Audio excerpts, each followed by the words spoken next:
Okay, good evening. Welcome to Parsha Shiur, Parshas Mishpotim. If you're listening online, please email me at j.golker@gmail.com. I'll send you the handout. Three offerings for tonight. The first one is something we touched on just now in the Halacha Shiur, and that is the opening Parsha of Parshas Mishpotim. Towards the end of Rishon, we're talking about personal injury, and the pasuk says that if there was some sort of argument between men, and one man hit another person be'evin or be'egrif with a stone or with his fist, and he didn't kill him, but he caused bodily harm, then you have to pay various things, various heads of damages. That's the Gemara in HaChovel, deals with all that. And one of them is you have to pay medical bills. And that's the end of the pasuk, Rash Shifta Yitain, V'rapa Yirape. You have to pay for the medical bills. Now, the Gemara in Baba Kama, Peheyom Dalef, darshans these words, V'rapa Yirape, Mikan Shenitna Rishus L'roife L'rafos. That from here we have permission for the doctor to heal. Now what does that mean? Why do we need permission to go to the doctor? So says Rashi explains the Gemara, because you could argue that HaKadosh Baruch Hu gave it to this person. HaKadosh Baruch Hu brought the illness on this person, so who are you to start interfering? Says the Torah, V'rapa Yirape, that Mikan Shenitin Rishus L'roife L'rapos. Therefore, a doctor is sanctioned, is allowed to get involved. That's by the Torah itself is telling us that. Now, Tosfos has an interesting question. V'im Toimar says, why does it have to say it twice? Why does it have to repeat it? V'rapa Yirape, double expression. Just from one word, we could have learned this out. In other words, V'rape, he cures him, he heals him. Why do you have to have the double expression? V'yesh loima, says Tosfos, the hava amina, I would have thought, hani mili make b'dei odom. When can the doctor intervene? When the injury was brought about by another human being. Avol choyli haba b'dei shemayim. But if it didn't involve another human being, this is a sent by HaKadosh Baruch Hu, a person, Rachmana litzlan, had some sort of illness, whatever it may be flu, it may be something more serious. When you engage in medical practice, whether it's taking antibiotics or whether it's going to the doctor, whatever it is, maybe you're contradicting the Gezeres HaMelech. HaKadosh Baruch Hu wanted you to have a cold or flu or whatever it may be. Kamash Malan Deshari. Kamash Malan, you are allowed to go to the doctor to get cured. So both for illnesses which are B'dei Odom and even illnesses which are B'dei Shemayim. That's how Tosfos understands it. Now, there's a very beautiful Chavetz Chaim on this pasuk and based on this Rashi. Look at this. Says the Chavetz Chaim, Boy urei, come and see. Ma bein refuah haba midei roife kolbasa. Come and see the difference between the refuah, which is granted by the roife kolbasa by HaKadosh Baruch Hu, lebein ben adam, a human doctor. Hamisrap al dei roife ben adam. Etzel HaKadosh Baruch Hu ksiv ki ani Hashem roifecha. With HaKadosh Baruch Hu, it says, I am Hashem, your healer, your doctor. B'fei rofe. It's with a silent fei, with a soft fei, without a dogish in it. Ani Hashem roifecha. Keherifayin, it's merape keherifayin. HaKadosh Baruch Hu heals, sort of almost, he can do it instantaneously. B'li yagia v'omo v'samim v'charifim, without a lot of effort and exertion and harsh medicine. Shalech devar v'yiparei, HaKadosh Baruch Hu sends his refuah. Lo yikein b'basar v'dam. But that is not true with human medical intervention. Kasiv, because there, as it says in our pasuk, v'rapei yirape, with a hard pay, with a dogish in it. B'shtei pein v'shneim b'dogish chozok. V'rapei yirape. Koloima shetzorich lihisametz v'lisasek b'refuas. You've got to engage in medical practice. V'lifamim gam b'nituchim v'lizman mushach. Sometimes Rachmana litzlan with operations and with for an extended period. V'lochein, and therefore, since the soft fei ki ani Hashem roifecha refers to Hashem's healing, and v'rapa yirape refers to human healing, we daven for Hashem to heal us. And therefore we refer to a silent, soft fei. Rafa'enu Hashem V'neirofe, because we've got HaKadosh Baruch Hu to do it directly, which can be clarifying immediately, without pain, without cost, etc. That the refuah should come direct from HaKadosh Baruch Hu, not through human means. No present company, of course, excluded, all doctors in the audience, but the idea is that if it comes from HaKadosh Baruch Hu, then it's going to be it can be painless and without cost, etc. So therefore, the Rabbi is referring to medical intervention, and the Reifei Kol Bosa Ki Ani Hashem Reifecha is referring to intervention from HaKadosh Baruch Hu, and that's what we daven for. Okay. Right, let's move on. Very interesting ha'ara I saw from Rabbi Hartman. The pasuk says a little later, Ki yignov ish shar eseh. A person, Parsha's Mishpotim is replete with all dinei mominus, with issues of financial matters and personal injury and theft and all these sort of things. And the pasuk says, if a man steals shar eseh, an ox or a sheep, and he then goes and shechts it, or he sells it. If he is caught, he has to pay 5 times the value of the shar. So he stole a shar worth £1,000. He's got to pay back 5 times. And 4 times for the sheep that he stole. Now, the question is why? Because the Gemara in Baba Kama gives 2 reasons. Why is there a discrepancy between the sheep and the shar? The sheep, the tzoyin, you pay 4 times, and the shar, the ox, you pay 5 times. So why? So says the Gemara in Baba Kama, Omer Rabbi Meir, Boi urei kama gadol koich shel melacha. Come and see the power of work. Shar shebitl mimelachtai, a shar that was unable to work because you stole it. Chamisha, you've got to pay more because there's more compensation. You've caused a lack of ability for this ox to do its work, and therefore you've got to pay 5 times the amount. A sheep is not a working animal, it just grazes in the field. Arba, you only have to pay 4. That's Reb Meir's explanation. Second explanation, Rabbi Yochanan ben Zakkai, the focus is not on the sort of the compensation needed or the loss caused, but rather kavod habrius, i.e., shar shehalach b'raglav chamisha. When you stole the shar, you can't schlep a shar, an ox on your back. It's too big. So you've got to walk it down the street. So there's no embarrassment. You've got to walk it down the street. Seh she'kival kasefoi, you've got to take it on your shoulder. Arba, you only have to pay 4. Because you've suffered embarrassment of walking down Golders Green Road with a sheep on your shoulder. And therefore, rather than paying 5 times the amount, you pay 4 times the amount. Now, here comes the question.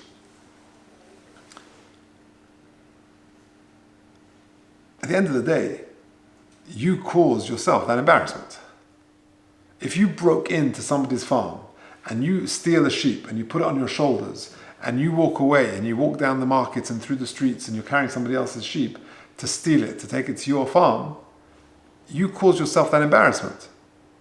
So you can't suddenly, declare that it's hey, listen, there's a mitigating factor here, and therefore I should only pay 4 times the amount. Right? The example we've given before, but it's based on the Zechar and Miriam. It's a bit of a shocking example, but it brings the point home. But imagine you have a fellow, a delinquent, who, Rahman al-Islam, he shoots his parents, and he's hauled in front of the judge, and as he's about to be sentenced, the judge says to him, do you have anything to say in mitigation? To soften your sentence. And the guy sort of sweetly looks up to the judge and says, please have Rahmanas on me, because I'm an orphan. That's ridiculous. You made yourself into an orphan. So if you caused your own situation, you can't fall back on it. And I'll prove it to you because the Zechar Miriam, which is what the Chavetz Chaim wrote over 20 Sfarim. Most famous is Chavetz Chaim on Lashon Hara, then the Mishnah Berurah, of course. But he wrote many other Sfarim. One of them is called Zechar Miriam. There in Perek Chaf Gimel, look what he says. He's talking about smoking. Now this is astonishing because the Zechar Miriam was printed. The next year will be 100 years, in 1925. Says the Chofetz Chaim, Shechutz mizeh shehi mazikim leguf kiyodua, amazing. Says the Chofetz Chaim, smoking is physically dangerous in 1925. Oid garmim hezek l'nishmosu b'bittul Torah. It's also going to cause damage because of bittul Torah. Now I imagine the Chofetz Chaim is talking about those roll-up cigarettes, which take a lot of time. I mean, the other cigarettes, I guess you go to the shop and you buy them and there's a bittul Torah in that, I suppose. But when you've got rolling cigarettes, you don't see it. When I was younger, you saw it more. People put some tobacco in a bit of paper and they would roll it up, and it was a whole geschäft, it was a whole business. And therefore there's bittul Torah, especially if you're a Shiur, you're learning in Shiva, you're running out and you're doing it, etc. So says the Chofetz Chaim, aside from the physical dangers involved, you've also got the bittul Torah aspect of it. Okay, interesting. But why can't the guy argue I'm addicted? Smoking is addictive, and therefore, okay, I shouldn't have started. But now you can't blame me because it's not my fault anymore. The teretz is, who told you to start? Shouldn't have started. And therefore, this seems to prove my point. You can't use something which is self-imposed, which is self-caused, in mitigation, in your defense. So why can the guy argue, please have rachmanis, I should only pay 4 times the amount because I suffered the humiliation of walking down the street with the sheep on my shoulder. Well, you shouldn't have stolen it. It's good kasha. I could leave it here, let you think about it, but I'll put you out of your misery. But it's worth discussing at your Shabbos table. See if you get a good answer. But here's the answer. The answer is, you steal a shiur, you steal an ox, you pay 5 times. You steal a sheep, you pay 5 times. 4 times in money, 1 time in embarrassment. In other words, it's just a method of paying back. That's part of your punishment. You pay back, you are paying 5 times. It's not that your punishment has been discounted. You're paying back the full amount. It's just that 4 times is in financial, and 1/5 is through the humiliation that you suffered. That's how Rabbi Hartman answered this question. Okay, food for thought. Let's move on because we're running out of time. Now this is fascinating. A few days ago, there's some kids in school who are putting together this forum where students can put in to ask questions, and then amongst the Rebbes and other people, we give answers. So a couple of questions came my way, which I've got to try and share Mitzvah Hashem tomorrow. But these are the 2 questions that they've asked. Number 1, is there an ideal of going to work besides earning parnasa? Interesting question. And second question, if we had enough money, should we learn Torah all day or should we contribute to society? Interesting questions. There is, of course, a flaw in the second question. The very question is flawed. If we had enough money, should we learn Torah all day or should we contribute to society? From a Torah point of view, learning Torah is contributing to society. I think that's a misunderstanding in the question which needs clarification. But the concept is, what actually happens if you earn a lot of money, you have a lot of money, or should you spend your whole day learning, or is there other aspects contributing to society? Should you continue to work? What does Torah say about retirement? Which is fascinating. So those are the 2 questions that were put my way, and Baruch Hashem, it seems that this week's Parsha deals with these questions very squarely. How so? Later in the Parsha, the Pasuk says, "V'sheish shonim tizres atzercha v'osaftes atfuis." It's talking about Shemitah. So for 6 years you work your land. V'hashvius tishmetena, on the 7th year you leave it fallow. Now, I know a family who moved to Eretz Yisrael. They were very excited. The first Shemitah that they had in their apartment, they had in the front garden they had a lemon tree. And they're very excited because now the fruit is hefka. So he had a big crop of fruit, and this is like a very productive tree. And the Shemitah, so what he did was, when he was ready to harvest them, he picked them all, put them in a box, and he put them on one of these plastic chairs, and he put them in the front drive, and on a big piece of cardboard he wrote hefka. That's the mitzvah of the Torah. And the next morning he went to shul and he saw all the lemons had gone, the cardboard box had gone, And the chair had gone as well. So he's got to be a bit more careful next time. Yeah, so that's the V'sheishon Tizra Zatzech v'Saftes Tvosu v'Shvius Tishmetena. Now, there's a very interesting das that came in Baalei HaTosfos. V'sheishon Tizra Itma b'Medrash, it's taught in a Medrash. Afilu ein lo le'odom ele churva achas. Even if a person only has one furrow in his field, chayev le'ovda b'chol yom. He should work on that furrow. He should work on that small plantation every day. V'nir harav Moshe. It appears to Rav Moshe, one of the Baalei HaTosfos, dafka be'Eretz Yisrael, that this applies in Eretz Yisrael. Kadei laharbes hafroshas trumas u'maisrus. Why should you be working a field? Because you're going to generally be involved in a mitzvah. You're going to be involved in being mafresh, trumas, and maisrus. Now, there isn't time to do the whole of the Officer of Nosson, but I came across an article by Rabbi Frand who quotes someone called the Imrei Shammai. The Imrei Shammai is Rabbi Shammai Ginsburg, and he's got. I looked up the Sefer, and let's go through what he says. Just 2 paragraphs. Very, very interesting. This is in the Imrei Shammai in Ois Shin Yud Ches. Ein odem meis ele metoich batola. A person only dies through batola, through inaction. Look at this. V'sheishon im tizra es artzecha. B'das akenim Baalei HaTosfos, one of the Baalei HaTosfos, which is I just quoted. Mefarish v'sheishon im tizra es artzecha b'medrash. Dafilu ein lo le'odem ele churva achas b'toich ginoi chayev le'odem b'chol yom. Like we just said. V'nir l'harav Moshe, that's dafka in Eretz Yisrael, because you're involved in trumas and maisrus. Hainu sheishon im tizra.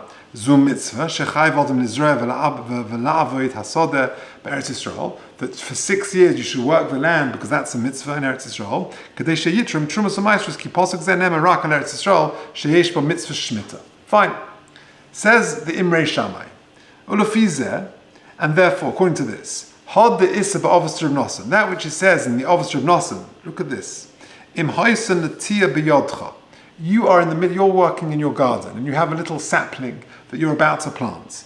Va'omru locha hari locha ha-Moshiach. Moshiach has arrived. Boi v'natei es hanatia. Carry on and go and plant this sapling. Va'achakach tzei v'hagbiloi. And then go greet Moshiach. Finish off the plantation. Atkan. Efshel lefarish, one can explain, ki yesh mitzvah l'inter b'Eretz Yisrael. There is a mitzvah to be involved in building the land of Eretz Yisrael, and working it agriculturally. Kadei lahafresh trumas u'maisrus. U'mishum kach yesh l'ntor lifnei kabbalas Moshiach, and therefore involve yourself in that. Oisik mitzvah potem el mitzvah, as it were. You're involved in a mitzvah of planting Eretz Yisrael. Moshiach can wait. Ulam efshel lo'imah shegam b'chutz la'aretz chayv odem la'aved es kol yimei shavua. It applies in chutz la'aretz as well.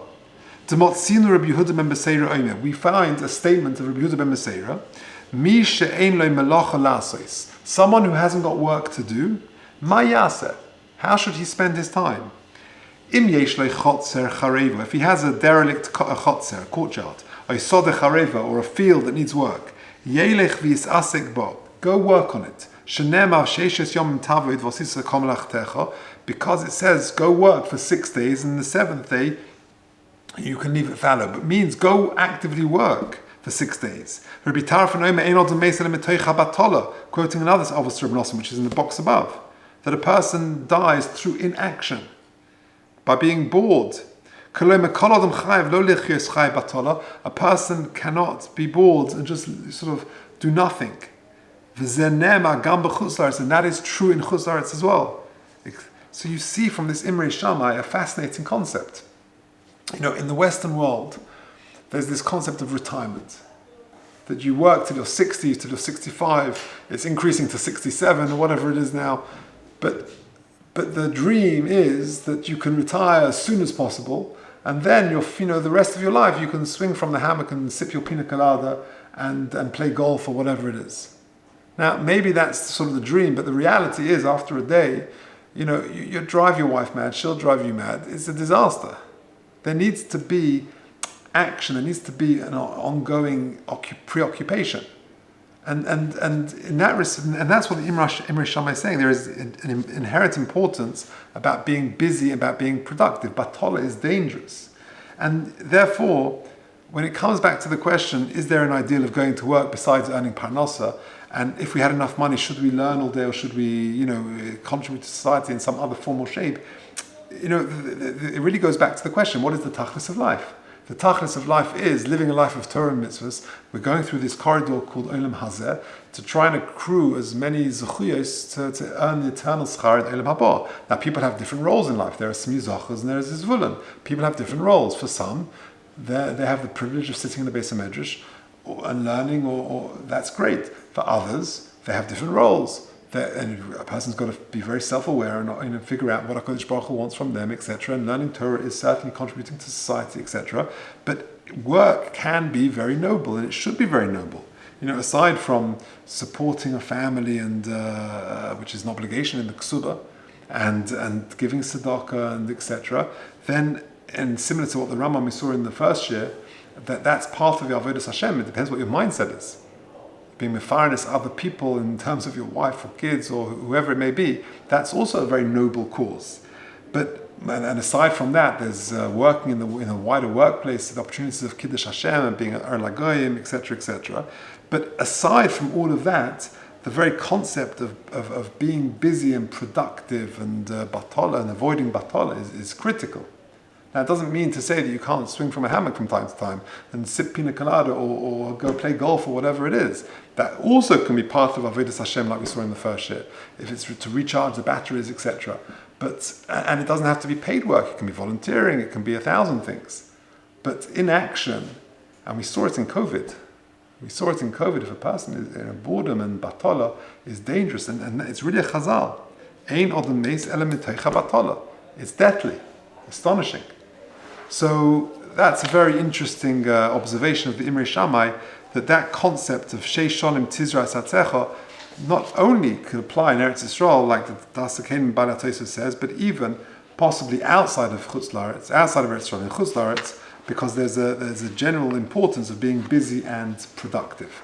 So there we have it. 3 ideas for tonight's Parsha. The first is that Chovetz Chaim from V'Rape Yirape, that the Gemara Baba Kama says, Mikan Shintim Rishus L'Roif L'Rapois, and the Chovetz Chaim, talking about the difference between the Roifei Kalbosa, the medication coming from HaKadosh Baruch Hu, and that of human medical intervention.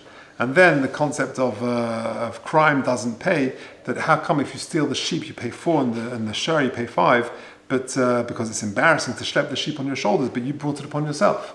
So how to deal with that question, like we discussed. And lastly, that very beautiful idea of the Imrei Shammai, the important, when it's talking about Shemitah at the end of the Parsha, the importance of being busy and productive.